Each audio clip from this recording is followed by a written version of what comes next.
Good morning, everyone. I just want to thank God for giving me this opportunity to come before you all again. And, because every time I want to speak, it's a special time that I spend with God. It's not that I don't spend with God every day, but I really like um, this time of spending with Him and hearing from Him and what He has kept for me, listening to Him and getting reassured of His promises is so much encouraging to me also. Um, and I just wanted to, we are going to see from Jacob's life today, and especially from his certain about his dream and all. I we'll just see the background a little bit first. When Abraham was 100 years old, uh, Abraham and Sarah were blessed with Isaac, that is in their old age. And when Isaac was 40 years old, Isaac was married to Rebecca. And this is after the death of Sarah. Isaac married to Rebecca. And when we go on to see, Rebecca was also barren for so many years, and so Isaac prayed for Rebecca on behalf of his wife. We can see this in Genesis 25th chapter, 21st verse, that Isaac prayed on behalf of his wife as she was barren. And when God blessed them with Esau and Jacob. They both were born to Isaac and Rebekah when Isaac was 60 years old. And when Isaac was old, he called his son Esau and told him to prepare some food so that in a way he likes it. He likes the hunted food and all. And so he called Esau as he is a hunter and he loves his food. So he called him and told him that you bring me food that the way I like, so that I will bless you as in my last days.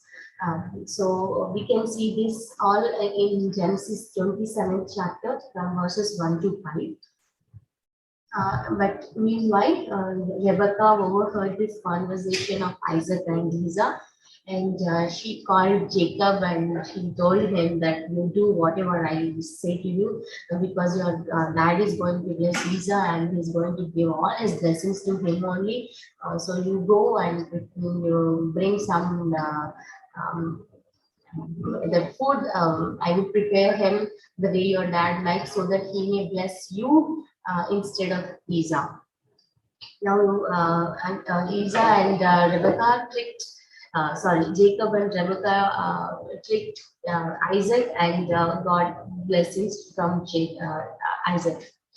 Now, Esau, after knowing all these things, Esau had grudge against Jacob because he has taken away all his blessings and he thought of killing Jacob also. I'm just giving you all the overview of all the story, so please bear with me. And after this, Jacob flees from Beersheba to uh, Haran, because his mother told him to go to Haran, and she also instructed him about one special thing, that she don't want a woman again from the Hittites, because we can see that Isaac and Rebecca got they became the source of grief for the women Esau married, have become the source of grief to Isaac and Rebecca. And so Rebecca instructed Jacob that to go to Haran and get a wife from there, from her family there. On his way to Haran to Beersheba, Jacob stopped at a certain place to stay for the night. This is where God appeared to Jacob. We'll just see, see what has happened. If you all okay, please open with me Genesis 28 chapter.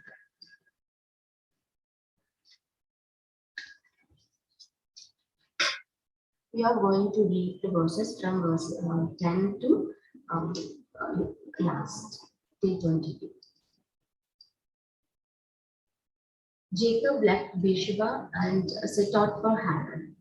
When he reached a certain place, he stopped for the night because the sun had set. Taking one of the stones there, he put it under his head and lay down to sleep. He had a dream in which he saw a stairway resting on the earth, which with its top reaching to heaven, and the angels of God were ascending and descending on it. There above it stood the Lord, and he said, I am the Lord, the God of your father Abraham, and the God of Isaac. I will give you and your descendants the land on which you are lying. Your descendants will be like the dust of the earth, and you will spread out to the west and to the east, to the north and to the south. All peoples on earth will be blessed through you and your offspring. I am with you and will watch over you wherever you go, and I will bring you back to this land. I will not leave you until I have done what I have promised you. When Jacob awoke from his sleep, he thought, surely the Lord is in this place, and I was not aware of it. He was afraid and said, how awesome is this place? This is none other than the house of God.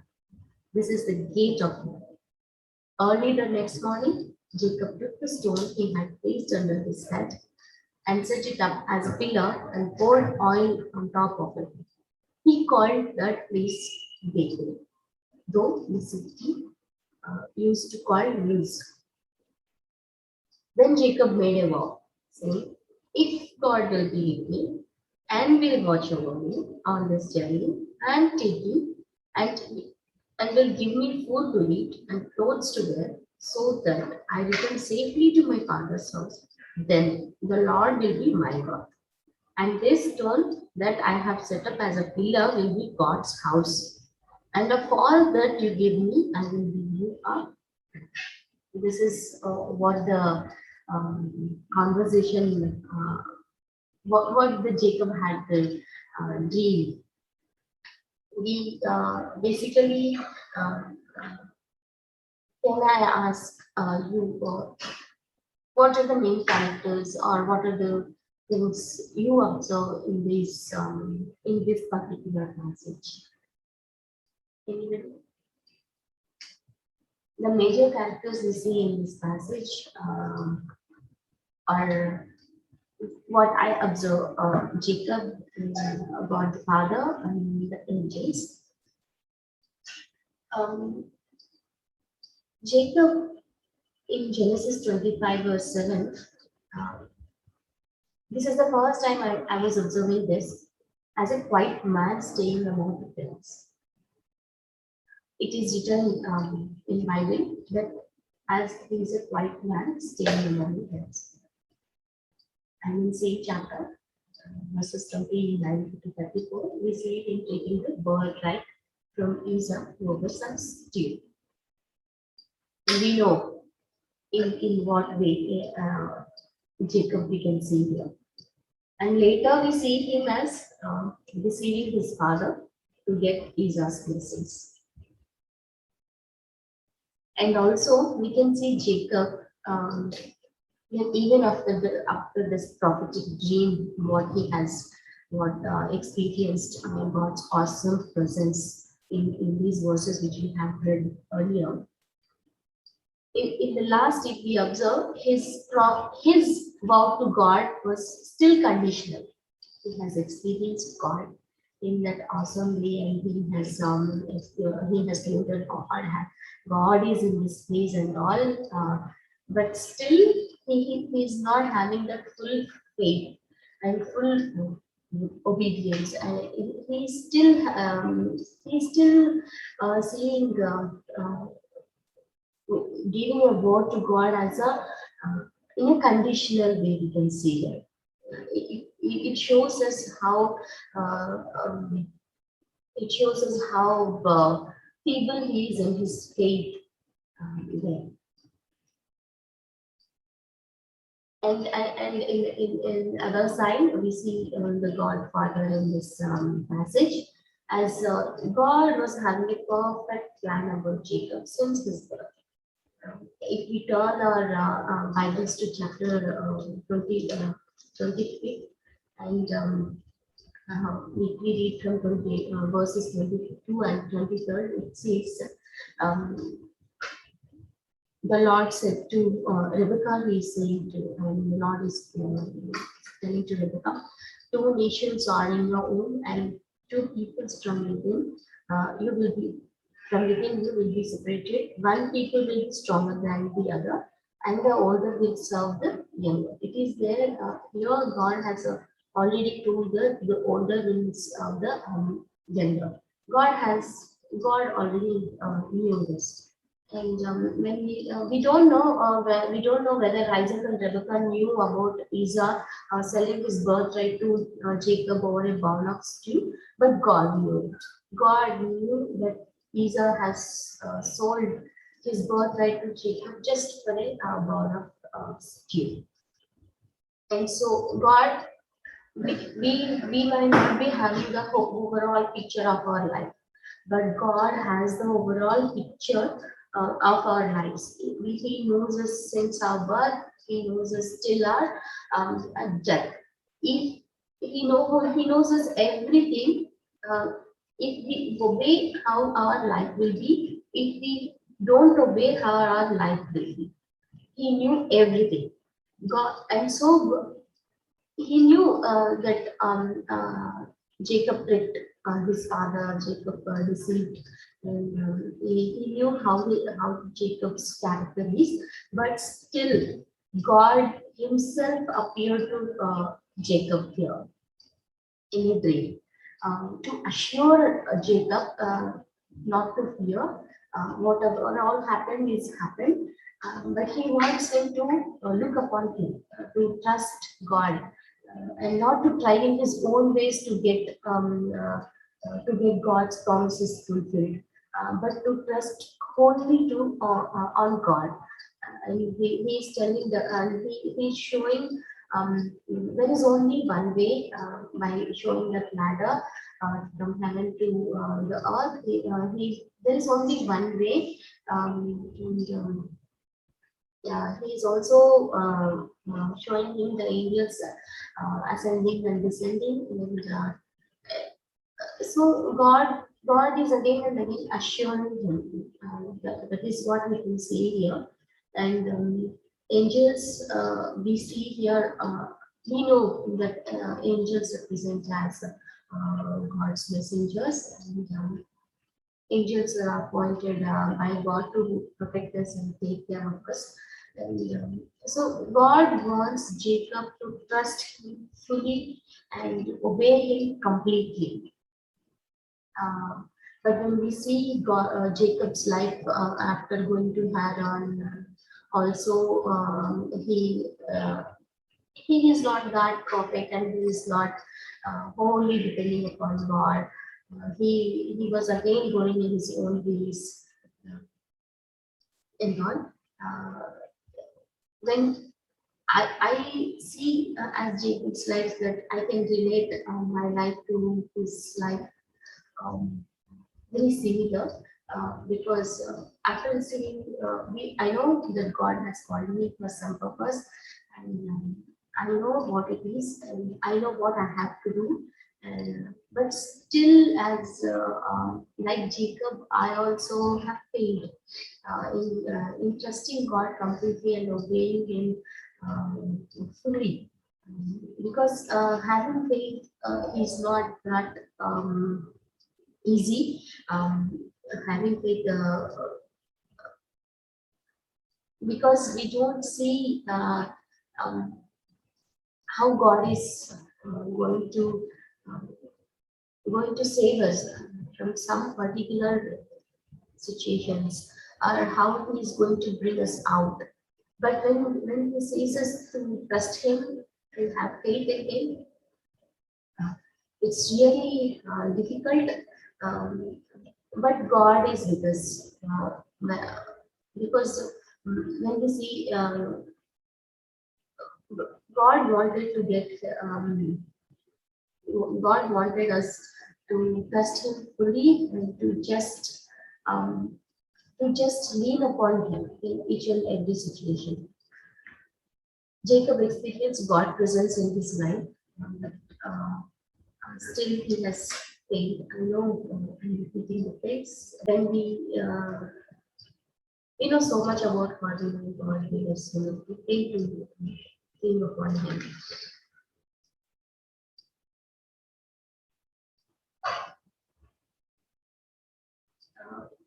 God's God is having a personal attention upon Jacob, and so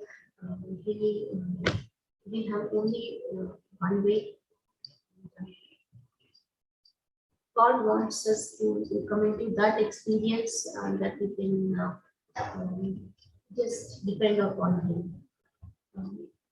I want to just close this to with the four points we to just remind us that God uses imperfect people like Jacob, and God's purpose and plan is always better than ours. And God wants to get our attention, not just a fake attention, but the real attention He wants. And God wants us to trust Him in the way completely. I want to read 2, 3 verses because um, God has said, "For I know the plans I have for you, that plans for good, not for disaster, to give you a future and a hope." Um, at some point, when and also in Hebrew 11:21, God says it was by faith that Jacob, when he was old and dying, blessed each of Joseph's sons and bowed in worship as he leaned on his throne. It is none other than with faith. Except with faith, we cannot achieve what God wants us to do in our lives. Because now faith is confidence in what we hope for and assurance about what we do not see. And so I just want to read how Jacob wrestled with God when he is returning to Canaan. That night, I'm reading from chapter 32, verses 22. That night, Jacob got up and took his 2 wives, his 2 maidservants, and his 11 sons, and crossed the ford of the Jabbok. After he had sent them across the stream, he sent over all his possessions. So Jacob was left alone, and a man wrestled with him till daybreak. When the man saw that he could not overpower him, he touched the socket of Jacob's hip, so that his hip was wrenched, and he wrestled with the man. Then the man said, "Let me go, for it is daybreak." But Jacob replied, "I will not let you go unless you bless me." The man asked him, "What is your name?" "Jacob," he answered. Then the man said, "Your name will no longer be Jacob, but Israel, because you have struggled with God and with men and have overcome." Jacob said, "Please tell me your name." But he replied, "Why do you ask my name?" And he blessed him. So Jacob called the place Peniel, saying, "It is because I saw God face to face, and yet my life was spared." The sun rose above him as he passed Peniel, and he was limping because of his pain. Therefore, to this day, the Israelites do not eat the tendon attached to the socket of the head, because the socket of Jacob's head was touched in the Jacob, God had already blessed Jacob in chapter 28 in his dream. But Jacob, we can see here that he is still asking him to bless him. again. And God has changed Jacob, in the name of Jacob, to Israel.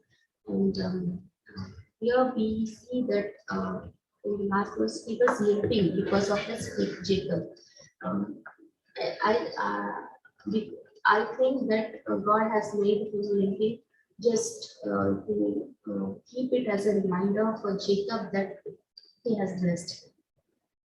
In our lives also, if God has kept some things, and God has allowed some things, it is not for our disaster, but for blessing.